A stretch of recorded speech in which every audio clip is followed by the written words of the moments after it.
त्यानंतर पहा पुढील प्रश्न, 10 रुपयात 1.25 किलोग्रॅम कांदे तर 15 किलोग्रॅम कांद्यासाठी किती रुपये द्यावे? तर पहा आपल्याला 10 रुपयामध्ये 1.25 किलोग्रॅम म्हणजेच 1 किलो 250 ग्रॅम कांदे मिळत आहेत. मग अशाच पद्धतीनं पहा 40 रुपयामध्ये आपल्याला किती कांदे भेटत आहेत? तर या सर्वांची बेरीज करायची, आपल्याला मिळणार आहेत 5 किलो कांदे.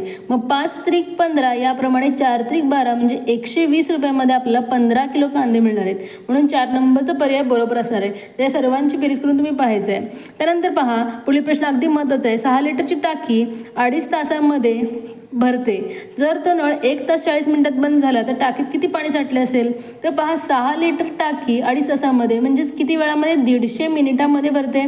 तर 1 मिनिटामध्ये किती लिटर पाणी भरते हे आपल्याला काढायचं आहे. मग पहा 0 कॅन्सल, 15 चौक 60, 0 40 लिटर पाणी भरतं 1 मिनिटामध्ये. मग 1 तास 40 मिनिटे म्हणजे किती होतात? 100 मिनिटे. मग अशा प्रकारे 4000 लिटर पाणी भरलं